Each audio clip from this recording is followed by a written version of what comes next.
Hello दोस्तों, पिछले episode में युहाओ ने कहा था कि अगर कोई टाइटल डायलू मुझे 5000 मीटर के ऊंचाई पर लेकर चला जाए तो फिर मैं बहुत ही आसानी से उनके एरियल सोल गाइड को पास कर सकता हूं और फिर इस तरह से हम इंडो माउंटेन के डीप हिस्से में आसानी से जा सकते हैं। लेकिन तभी हम देखते हैं कि ट्राई हाउ इसके बारे में सुनकर थोड़ा सा परेशान हो गया था, इसलिए वो इसे कहने लगता है कि ऐसा करना बहुत ही ज्यादा डेंजरस होगा क्योंकि 5000 मीटर की ऊंचाई असल में सोल मास्टर के सर्वाइवल का लिमिट है। इसके अलावा वहाँ पर तो एयर भी थिन है जिसकी वजह से टेम्परेचर -10 डिग्री चला जाता है। अब इसलिए वो इसे कहने लगता है कि एक्सट्रीम डायलू भी वहाँ पर ज्यादा टाइम के लिए एक्टिव नहीं रह सकता है। जिसके बाद वहीं हम देखते हैं कि शशि भी इसके लिए मना करने लगता है और कहने लगता है कि 5000 मीटर की ऊंचाई सच में बहुत ही ज्यादा डेंजरस है। जिसके बाद वहीं हम देखते हैं कि बाकी लोग भी इसके बारे में चिंता करने लगते हैं। लेकिन इसके बाद भी हम देखते हैं कि यहाँ युहाओ इतनी आसानी से हार मानने वाला नहीं होता है और कहने लगता है कि मैं तो असल में आइस एट्रीब्यूट वाले स्टोन मास्टर हूँ, जिसकी वजह से लो टेम्परेचर का मेरे ऊपर कोई असर नहीं होगा। और अगर थिन एयर के बारे में बात किया जाए तो मुझे लगता है कि इसके लिए भी मेरे पास में रास्ता है। इसके बाद वह इनसे कहने लगता है कि आप लोग इसके बारे में कोई चिंता ना करें। जिसके बाद वही हम देखते हैं कि शशि इसके बारे में कुछ भी नहीं बोल पाता है। लेकिन तभी हम देखते हैं कि दाई हाउ आखिरकार इसकी बात मानने के लिए रेडी हो जाता है और फिर इससे कहता है कि हमें तुम्हारे ऊपर पूरा यकीन है। इसके बाद वह कहता है कि मैं तुम्हारे सक्सेस को वाइन के बजाय टी से विश करना चाहूंगा। जिसके बाद वही हम देखते हैं कि वो अपने मदर के ग्रेव के बारे में याद करने लगता है और फिर इसके बाद हम देखते हैं कि वो इसके साथ में टी को लेता है। जिसके बाद दाई हाउ से कहने लगता है कि तुम तो असल में हमारे चिंगलो एम्पायर में से ही हो, लेकिन आखिरकार तुम असल में हो कहाँ से। जिसके बाद वही हम देखते हैं कि लवली को भी इसके बारे में चिंता होने लगती है। जिसके बाद युहाओ से कहता है कि मैं चियंग्यू सिटी के एक छोटे से विलेज से हूँ जो कि असल में उतना ज्यादा फेमस नहीं है। तब इसके बारे में सुनकर दाई हाउ भी इस बात से हैरान हो जाता है और कहता है कि एक छोटे से विलेज ने तुम जैसे टैलेंट को कल्टीवेट कर दिया। तब इस पर युहाओ कहता है कि इसलिए तो हमारे श्रेक एकेडमी ने इतना सारा टैलेंट को प्रोड्यूस किया है। लेकिन तभी हम देखते हैं कि इस बारे में वह ज्यादा बकवास नहीं करना चाहता था, इसलिए तभी जियू कहने लगती है कि तुम तो इतने दूर से आए हो जिसकी वजह से मुझे लगता है कि तुम थक गए होगे। इसलिए वो इससे कहने लगती है कि हमें अपने एक्शन को शुरू करने से पहले बहुत सारे रिसर्च और अरेंजमेंट की जरूरत है, जिसकी वजह से हमें आज रात रेस्ट करना चाहिए। जिसके बाद वही हम देखते हैं कि युहाओ भी इसके लिए मान जाता है। लेकिन तभी उसे पता चलता है कि वेंग वन असल में बाहर बैठी है, इसलिए हम देखते हैं कि वह भी इससे बात करने के लिए आ गया था और फिर उसे कहता है कि क्या तुम यहाँ पर हो। तब इस पर वेंग वन उसे कहती है कि स्टारिया स्काई तो सभी के लिए ओपन है और क्या मैं इसे एंजॉय करने के लिए अकेले नहीं रह सकती। मगर हम देखते हैं कि युहाओ इसके बारे में कुछ नहीं बोल पाता है और वह चुपचाप वहाँ पर बैठ जाता है। तभी वेंग वन उसे कहने लगती है कि वहाँ पर जाना तो सच में बहुत ही ज्यादा रिस्की है, लेकिन क्या सच में इसके बाद भी तुम वहाँ पर जाना चाहते हो। तभी इस पर युहाओ कहता है कि अगर वैंग यहाँ पर होती तो फिर हमारा सक्सेस का चांस और ज्यादा होता। इसके बाद वो इससे कहने लगता है कि हमारे पास मार्शल सोल फ्यूजन स्किल है जिसका यूज करके हम और भी पावरफुल तरीके से फाइट कर सकते हैं। लेकिन तभी हम देखते हैं कि वो वैंग का नाम बार बार सुनकर परेशान हो गई थी, इसलिए वो इसे कहने लगती है कि क्या तुम पूरे दिन किसी और चीज के बारे में नहीं सोच सकते, क्योंकि असल में मैं तुम्हारे लव स्टोरी के बारे में सुनकर पक गई हूँ। तभी इस पर युहाओ से कहने लगता है कि मैं कोई लव सेट नहीं हूँ और इसलिए मैं केवल वैंग के बारे में ही सोचता हूँ। इसके बाद वो इसे कहने लगता है कि असल में तुम्हें ही खोज रहा था, तो फिर मुझे ऐसा फील हुआ था कि हमारी सोल पावर इंटीग्रेट हो सकती है। लेकिन हम देखते हैं कि वो इससे कहती है कि यह इम्पॉसिबल है, मगर इसके बाद भी हम देखते हैं कि वह इतनी आसानी से हार मानने वाला नहीं होता है और फिर इससे कहता है कि मुझे ऐसा लगता है कि हमारे पास में मार्शल सोल फ्यूजन स्किल हो सकती है और इसलिए क्या तुम इसके लिए ट्राई करना चाहती हो। लेकिन अभी भी हम देखते हैं कि वेंग वन इसके बारे में कुछ नहीं बोलती है। जिसके बाद युहाओ उससे कहने लगता है कि अगर हम इसे क्रिएट करने में कामयाब हो गए तो फिर हम फ्यूचर में किसी भी टास्क को बहुत आसानी से परफॉर्म कर सकते हैं और इसकी वजह से हमारी कॉम्बैट पावर भी बहुत ज्यादा एडवांस हो जाएगी। इसके बाद वो इसे कहने लगता है कि अगर दो सोलमेट ने मार्शल सोल फ्यूजन स्किल का यूज किया प्लस मैं तुम्हारा मार्शल सोल भी ज्यादा पावरफुल है। जिसके बाद वही हम देखते हैं कि वेंग वन इसके बारे में कुछ देर के लिए सोचती है और फिर आखिरकार हम देखते हैं कि वह इसके लिए ट्राई करने के लिए मान जाती है। जिसके बाद दोस्तों हम देखते हैं कि वे दोनों इसके लिए एक जगह पर आ जाते हैं जहाँ की वो अपने सोल पावर को एक्टिवेट करके इसके लिए तैयार हो जाते हैं। जिसके बाद हम देखते हैं कि वह अभी इसके बारे में कोई देरी नहीं करते हैं और अब इस तरह से वह भी अपने सोल पावर को एक्टिवेट करके इसके लिए रेडी हो जाता है। अब इस तरह से हम देखते हैं कि दोनों अपने सोल पावर को एक्टिवेट कर लिए थे और पूरी तरीके से रेडी हो जाते हैं। जिसके बाद वह अपने सोल पावर को एक साथ में मर्ज करने के लिए कोशिश करते हैं, लेकिन फिर भी आखिरकार हम देखते हैं कि कि वह इसमें कामयाब नहीं हो पाते हैं। तभी अचानक से इनके बीच में कोई झटका लगता है, जिसके बाद वही हम देखते हैं कि इस बात से युहाओ काफी परेशान हो गया था और कहने लगता है कि आखिर यह रास्ता कैसे हो सकता है और क्या इसमें कोई गड़बड़ हो गई। लेकिन इसके बाद हम देखते हैं कि वेंग वन को यह कोई बड़ी चीज नहीं लगती है, इसलिए उसे इसके बारे में कोई ज्यादा चिंता नहीं होती है। लेकिन वही दूसरी तरफ हम देखते हैं कि युहाओ इस बात से काफी उदास हो गया था और कहने लगता है कि वह तो असल में वेंग नहीं है। तभी वेंग वन इसके पास आकर कहती है कि अगर मार्शल सोल फ्यूजन इसके लिए इतना आसान होता तो फिर क्या तुम्हें नहीं लगता है कि मैं इसके बारे में फील करती। मगर वही हम देखते हैं कि वह इसके बारे में कुछ भी नहीं बोलता है, बल्कि असल में वह काफी गुस्से में होता है। जिसके बाद दोस्तों हम देखते हैं कि वेंग वन इस बात से काफी परेशान हो जाती है और कहने लगती है कि तुम्हारे साथ में क्या हुआ। लेकिन हम देखते हैं कि वह केवल इसे डिस्टर्ब करने के लिए सॉरी कहता है और अब इस तरह से हम देखते हैं कि वह काफी उदास होकर यहाँ से चला जाता है। लेकिन इसके बाद भी हम देखते हैं कि वेंग वन इसके बारे में ज्यादा नहीं समझ पाती है और कहने लगती है कि यह तो केवल सोल पावर इंटीग्रेट नहीं हुआ, लेकिन इसके बाद भी आखिरकार वह अपने पार्टनर के डेथ के बारे में कैसे जान गया। और फिर वह कहने लगती है कि मैं अपने दिल में दर्द क्यों फील कर रही हूँ। वहीं दूसरी तरफ हम देखते हैं कि वह वेंग वन के बारे में याद करके काफी उदास हो गया, क्योंकि असल में अभी तक उसे ऐसा लग रहा था कि वेंग वन ही वेंग है। लेकिन असल में क्योंकि वह इसके साथ में मार्शल सोल फ्यूजन स्कूल को क्रिएट नहीं कर सका, जिसकी वजह से उसे ऐसा लगता है कि वो वेंग वन वेंग नहीं है। इसलिए हम देखते हैं कि वो इसके बारे में याद करके सच में काफी उदास हो गया था। इसी के साथ हम देखते हैं कि वह कहता है कि वेंग तुम कहाँ हो, क्योंकि मैं सच में तुम्हें काफी मिस कर रहा हूँ। इसके बाद दोस्तों हम देखते हैं कि वो कहता है कि वेंग वन नहीं है और इसलिए हम देखते हैं कि वो वेंग के बारे में याद करके और उदास हो गया था। इसके बाद अगले दिन हम देखते हैं कि वेंग वन सोकर उठती है, लेकिन तभी उसकी नजर फिर से युहाओ पर जाती है, जो कि असल में अभी भी काफी उदास लग रहा है। जिसके बाद वही हम देखते हैं कि वेंग वन को इसके बारे में चिंता होने लगती है और फिर कहने लगती है कि क्या मैं उसके बारे में केयर कर रही हूँ। के बाद हम देखते हैं कि वह इससे बात करने के लिए इसके सामने आती है, लेकिन अभी भी हम देखते हैं कि वह इस पर ज्यादा ध्यान नहीं देता है। जिसके बाद वही हम देखते हैं कि वेंग वन इसके बारे में सोचकर और ज्यादा परेशान होने लगती है और कहने लगती है कि आखिरकार यह ऐसा क्यों कर रहा है, क्योंकि रात को केवल हमारे सोल पावर का इंटीग्रेशन नहीं हो पाया। लेकिन क्या इसके बाद भी वो केवल इसी बात से उदास है। लेकिन तभी इसी वक्त हम देखते हैं कि नॉन भी यहाँ पर आ जाती है और फिर वो वेंग वन से पूछती है कि क्या तुम दोनों के बीच में कुछ हुआ है। तब इस पर वेंग वन बताती है कि युहाओ को ऐसा लग रहा है कि उसका सोल पावर मर्ज होगा, जिसके लिए उसने ट्राई भी किया, लेकिन आखिरकार वे इसमें फेल हो गए। जिसके बाद वही हम देखते हैं कि खुद नॉन भी इसके बारे में सोचकर परेशान हो जाती है और फिर उससे कहने लगती है कि क्या सच में तुम युहाओ के बारे में बात कर रही हो और क्या उसका सोल पावर तुम्हारे साथ में मर्ज नहीं हुआ।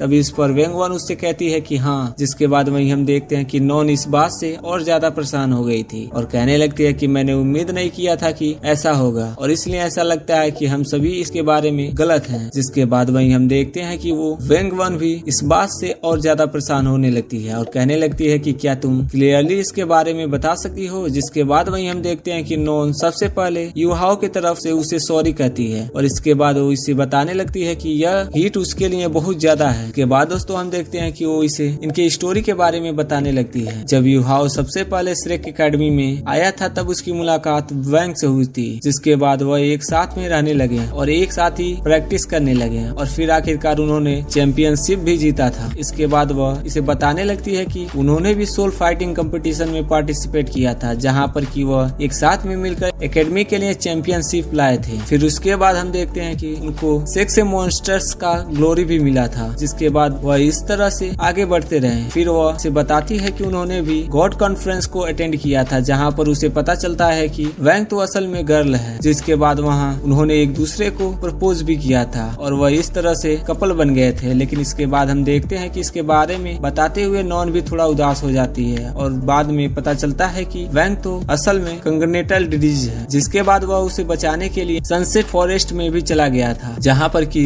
उसने हर्ब को हासिल करने के लिए खुद को बहुत बुरी तरीके से इंजर्ड कर दिया था। जिसके बाद उस हर्ब की वजह से वेंग तो ठीक हो गई, लेकिन आखिरकार इन सब की वजह से युहाओ के पैर डिसेबल हो गए थे, जिसकी वजह से वह चल नहीं सकता था। मगर इसके बाद भी हम देखते हैं कि भले ही वो व्हील चेयर पर था, लेकिन इसके बाद भी वह इनको एलाइट कंपटीशन में फाइनल तक ले गया। मगर फिर आखिरकार सनमून अंपायर ने इसके बारे में बहुत ही बड़ी साजिश कर दी, जिसके बाद समय बचने के लिए लव वैली में इंटर होना पड़ा, जहाँ पर कि वेंग बहुत बुरी तरीके से इंजर्ड होकर बेहोश हो गई थी। और जब तक हम असल में युहाओ से नहीं मिले थे तब तक हमें ऐसा लग रहा था कि वेंग वापस आएगी। के बाद बाद अगले सीन में हम देखते हैं कि युहाओ ने प्लानिंग करना शुरू कर दिया था, जहां वो इससे कहने लगता है कि मिंगटो माउंटेन का हाईएस्ट पीक है, जिसकी वजह से मुझे ऐसा लगता है कि अगर हम किसी भी तरीके से वहां पर पहुंचे तो फिर हम वहां से सन मून एम्पायर के आर्मी के डिप्लॉयमेंट को बहुत ही आसानी से देख सकते हैं। मगर वहीं हम देखते हैं कि ट्राई हाउस और जीयू इसके बारे में सुनते ही काफी परेशान हो गए थे और ट्राई हाउस से कहने लगते हैं कि तुम जिस जगह के बारे में बात कर रहे हो वहाँ असल में हम पहले भी जाने के लिए कोशिश कर चुके हैं, और इसलिए अगर तुम वहाँ पर जाना चाहते हो तो फिर मैं तुम्हें वहाँ पर जाने के लिए परमिशन नहीं दे सकता। लेकिन इसके बाद भी हम देखते हैं कि वह इतनी आसानी से मरने वाला नहीं होता है, और इसलिए वह इनसे पूछता है कि ऐसा क्यों। जिसके बाद ट्राई हाउस उसे बताता है कि यह वही जगह है जहाँ पर कि हमारे 200 से भी ज्यादा सोल मास्टर मारे गए हैं। इसलिए हम देखते हैं कि ट्राई हाउस इसके बारे में सोचकर काफी परेशान हो जाता है और कहने लगता है कि मैं किसी भी तरह से तुम्हें वहाँ पर जाने की परमिशन नहीं दे सकता। जिसके बाद वही हम देखते हैं कि चियो भी इसके बारे में कुछ नहीं बोल रहा था, क्योंकि उसे भी उस जगह के बारे में पता था और वह जगह असल में बहुत खतरनाक थी। वहीं हम देखते हैं कि युहाओ इसके बारे में सोचकर थोड़ा परेशान होने लगता है। तभी ट्राई हाउस उसे कहने लगता है कि वहाँ पर जो लेजेंडरी सोल गाइड है वह असल में लेवल 10 के करीब है और उसे वहीं पर डिप्लॉय किया गया है। जिसके बाद वहीं हम देखते हैं कि बाकी सभी भी इसके बारे में सुनकर काफी डर गए और कहने लगते हैं कि यह तो सच में काफी खतरनाक है। मगर इसके बाद भी हम देखते हैं कि वह इतनी आसानी से हार मानने वाला नहीं होता है और कहने लगता है कि मुझे पता है कि sun moon empire soul guide के मामले में बहुत आगे है, लेकिन अगर उन्होंने वहाँ पर सबसे पावरफुल सोल गाइड को डिप्लॉय किया है तो क्या हुआ, क्योंकि आखिरकार मेरे पास में भी अपना तरीका है। अब इसके बाद हम देखते हैं कि वह कहता है कि पिछले बार उन्होंने इस सोल गाइड्स का यूज करके सिंगलो एम्पायर को बहुत बुरी तरीके से डैमेज किया था, इसलिए मैंने भी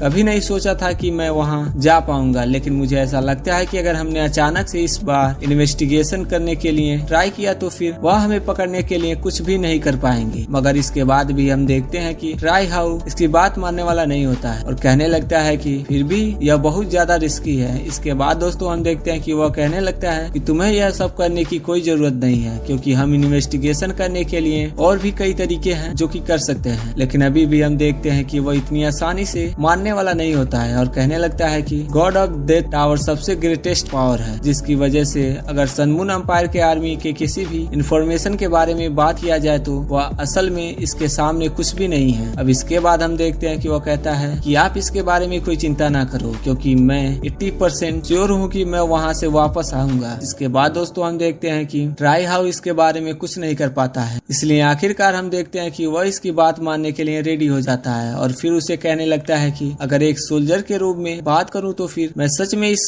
अपॉर्चुनिटी को नहीं खोना चाहता था, जिसकी वजह से अगर इसके लिए डेड के रूप में मुझे अपने आप को सेक्रीफाइस करना पड़े तो भी मैं इसके लिए पूरी तरीके से रेडी हूँ। अब इसलिए हम देखते हैं कि वो भी इसका साथ देने के लिए पूरी तरीके से रेडी हो गया था और फिर इससे पूछता है कि तुम्हें किस चीज की जरूरत है। जिसके बाद युहाओ कहता है कि हमें बहुत केयरफुल होकर इसके बारे में प्लानिंग करना होगा, इसलिए मेरे हिसाब से सिंगलो एम्पायर को उन पर अटैक करने की जरूरत नहीं है, ताकि हम इस तरह से उनके अटेंशन को खींच सके। अब इसके बाद हम देखते हैं कि युहाओ इन सारी चीजों के बारे में बताने लगता है। जिसके बाद वहीं हम देखते हैं कि वेंगवान इस प्लान से थोड़ा परेशान होने लगती है और कहने लगती है कि क्या वो सच में यह रिस्क लेना चाहता है। फिर वो कहने लगती है कि सिस्टर नॉन ने जो बताया था उसके हिसाब से तो ऐसा लगता है कि बैड स्टेट है, जिसकी वजह से क्या यह सच में पॉसिबल है। अब इसलिए हम देखते हैं कि उसे भी इसके बारे में ज्यादा कुछ समझ नहीं आता है और फिर कहने लगती है कि क्या मैं उसके बारे में केयर कर रही हूँ। वहीं हम देखते हैं कि युहाओ ने प्लानिंग करना शुरू कर दिया था और फिर कहता है कि इस लोकेशन में मुझे कोई चाहिए जो कि एयर में आंसर कर सके। तभी हम देखते हैं कि वेंगवान इसके लिए रेडी हो जाती है, जिसकी वजह से सभी इस बात से काफी हैरान हो गए थे और वह इसकी तरफ देखने लगते हैं। इसके बाद वो इनसे कहने लगती है कि अगर टाइटेड डालू का पोजीशन छोड़ दिया जाए तो फिर बाकी बचे जितने भी लोग हैं उनमें मेरा मार्स प्लानिंग के लिए बेस्ट है। फिर वह कहने लगती है कि उसके बाद जियांग का होली एंजल है, लेकिन असल में उसका एंजल स्पीड बहुत ही ज्यादा ब्राइट है, जिसकी वजह से आसमान में वह बहुत ही आसानी से एक्सपोज हो जाएगा। जिसके बाद वहीं हम देखते हैं कि सभी भी इसके लिए रेडी हो जाते हैं और कहने लगते हैं कि यह आइडिया तो सच में बहुत अच्छा है और इसलिए हम आज रात ही एक्शन लेंगे। जिसके बाद वहीं हम देखते हैं कि युहाओ इसके लिए मान जाता है और फिर वो वेंगवान से कहता है कि तुम फर्स्ट एयर स्पॉनर हो, जबकि सेकेंड वाले एयर रिस्पॉन्स के पीछे जियांग होती है और फिर इस तरह से शशि और बाकी सभी ग्राउंड पर होंगे। जिसके बाद वहीं हम देखते हैं कि वे सभी इसके लिए पूरी तरीके से रेडी होते हैं। जिसके बाद बाद वहीं युहाओ कहने लगता है कि अब हम केवल 1 घंटे का ब्रेक लेंगे और फिर उसके बाद सारी तैयारी करके हम सनसेट के बाद एक्शन लेंगे। जिसके बाद दोस्तों हम देखते हैं कि बाकी सभी भी इसकी बात मानने के लिए रेडी हो जाते हैं, मगर वहीं उधर हम देखते हैं कि वो तो युगलू के बारे में सोचकर परेशान होने लगती है और कहने लगती है कि आखिरकार इसके आंखों में डिसीजन क्यों है। वहीं दूसरी ओर हम देखते हैं कि युहाओ भी अपने आर्मी के साथ पूरी तरीके से रेडी हो गया था। जिसके बाद हम देखते हैं कि वह अब इसमें कोई देरी नहीं करते हैं और फिर आखिरकार वह यहाँ से निकल जाते हैं। वहीं दूसरी ओर हम देखते हैं कि युहांग भी अपने आर्मी के साथ पूरी तरीके से रेडी हो गया था। जिसके बाद हम देखते हैं कि वह अब इसमें कोई देरी नहीं करता है और फिर आखिरकार यहाँ से निकल जाते हैं। वहीं दूसरी तरफ हम देखते हैं कि युहाओ यहाँ से निकलने के लिए रेडी हो गया था, जिसे देख लियोली भी इस बात से काफी उदास होता है। लेकिन वहीं हम देखते हैं कि शशि को इसके बारे में काफी चिंता होने लगती है। जिसके बाद हम देखते हैं कि वह तुरंत इसे अपने गले लगा लेता है और फिर कहने लगता है कि तुम अपना ख्याल रखना। इसके बाद दोस्तों हम देखते हैं कि आखिरकार वो यहाँ से जाने के लिए रेडी हो जाते हैं। जिसके बाद सभी उससे कहने लगते हैं कि तुम इसमें केयरफुल रहना। जिसके बाद अब युहाओ भी इसके लिए मान गया था और अब वो यहाँ से ट्राई हाउ के पास में जाने लगते हैं। तभी हम देखते हैं कि लियोली को भी इसके बारे में चिंता होने लगती है। जिसके बाद वो इनसे कहने लगता है कि आखिरकार आप क्या करने वाले हो और इतने बड़े चीज से डील करने के लिए आज रात आप क्या करोगे। तब इस पर युहाओ उसे कहता है कि आज रात मैं सनमून एम्पायर के डिफेंस लाइन के लूप होल को एक्सप्लोर करने वाला हूँ, ताकि मैं इस तरह से वहाँ से कीमती इंफॉर्मेशन को वापस ला सकूं। तब इस पर लियोली उसे कहने लगता है कि आप तो वहाँ अकेले जा रहे हो और इसलिए वह सच में बहुत ही ज्यादा डेंजरस है। लेकिन इसके बाद भी हम देखते हैं कि वो इसके बारे में कोई चिंता नहीं करता है। इसलिए वो इससे कहने लगता है कि तुम इस बात को याद रखना कि इस दुनिया में कोई भी चीज इम्पॉसिबल नहीं है। वहीं हम देखते हैं कि वेंग वॉन को भी इसके बारे में चिंता होने लगती है और कहने लगती है कि यह तो डेथ सील गाइड के पास में जाने के लिए डिटरमाइन है और इसलिए कहीं यह कल वाले मार्शल सोल फ्यूचर स्किल के फेल होने से रिलेटेड तो नहीं। इसके बाद हम देखते हैं कि युहाओ ट्राई हाउ के सामने आ गया था, जहां वो इससे कहने लगता है कि मैंने प्रिंसेस जुई और बाकी लोगों के इसके बारे में डिस्कस कर लिया है और इसलिए मैंने डिसाइड किया है कि इस ऑपरेशन को कॉन्फिडेंशियल रखने के लिए मैं खुद तुम्हें भेजूंगा। जिसके बाद वहीं हम देखते हैं कि युहाओ भी इसके लिए मान गया और अब इस तरह से वे यहाँ से निकल जाते हैं। लेकिन अभी भी हम देखते हैं कि वेंग वॉन युहाओ के बारे में सोच रही थी। जिसके बाद हम देखते हैं कि वह काफी परेशान हो जाती है और कहने लगती है कि मैं उसके बारे में चिंता क्यों कर रही हूँ। तो दोस्तों अगर आपको एक्सप्लेनेशन अच्छा लगा हो तो वीडियो को लाइक कर देना, चैनल को सब्सक्राइब कर देना। मिलते हैं अगले वीडियो में, तब तक के लिए keep watching, keep supporting, thank you.